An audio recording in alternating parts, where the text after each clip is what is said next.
Hallelujah, সবাইকে জয় যিশু, ঈশ্বরের গৌরব হোক।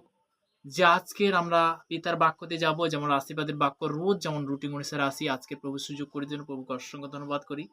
তো তেমনি বলতে কি রোমিও তার 2 অধ্যায় 4 পদে সবাই লিখে নিতে পারে এই বাক্যটা। তো তেমনি বলতে এখানে বলছে প্রভুর বচন, অথবা তাহা মধুর ভাব ও ধৈর্য ও চির সঞ্চিতা রূপ ধন কি হে জ্ঞান করিতেছে ঈশ্বরের মধুর ভাব, যে তোমাকে মন পরিবর্তনের দিকে লইয়া যায়। ইহা কি জানো না? আমরা প্রভুর বাক্যতে যখন আসি, আশীর্বাদের বচনতে যখন আসি, আমাদেরকে কি করে বদলায়, মন পরিবর্তন করে, আশীর্বাদে পরিণত করে, অভিষেকে পরিণত করে। যখন আমরা শোনাতে পিতা আশীর্বাদ করে, বলাতেও আশীর্বাদ করে। তো তেমনি বলতে কি কখন করে মন পরিবর্তন? যখন আমরা পিতার বাক্য অনুসারে যখন আমরা রোজ শুনছি পজিটিভের বাক্য, তাই না? তখন বলতে কি আমরা রোজ যখন শোনাতে বলতে কি তখন আশীর্বাদ করছে।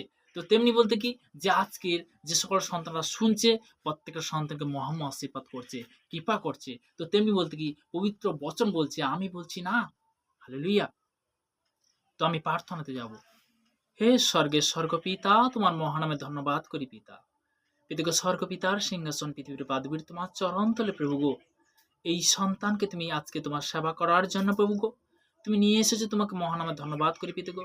তোমার গৌরব করি প্রভু গো। আমার ভারতবর্ষ এই ভূমির মধ্যে প্রভু গো এই সন্তানকে তুমি সৃষ্টি করেছো, তোমার মহানামে ধন্যবাদ করি পিতা। পিতা গো এই ভারতবর্ষের জন্য প্রার্থনা করছি পিতা গো, তুমি সুরক্ষিত রাখো প্রভু গো, এবং দীর্ঘ পরমায়ু দিয়ে প্রভু গো তুমি আরো আগে বাড়ো পিতা গো, তুমি শান্তি নিয়ে আসো প্রভু গো। প্রভু গো ভারতবর্ষের বিভিন্ন প্রান্তে, দেশ বিদেশের মধ্যে পিতা গো যে সকল সন্তানরা গভর্নমেন্ট জবের মধ্যে, কাজের মধ্যে রয়েছে পিতা গো, প্রত্যেকটা সন্তানের জন্য প্রার্থনা করছি প্রভু গো, তাদেরকে তুমি সুরক্ষিত রাখো প্রভু গো। প্রভু গো সর্বদাই পিতা গো হার ইনফেকশন, হার ভাইরাস থেকে পিতা গো আমি ক্যান্সেল করি পিতা গো। 2026 সাল পিতা গো তাদের জীবন প্রভু গো শুভ হোক, সুন্দর হোক, পবিত্রতা হোক প্রভু গো। এই প্রার্থনা আসলে প্রভু যীশু খ্রিস্টের নাম থেকে জানাম, আমেন আমেন। সবাইকে জয় যিশু। হালেলুয়া।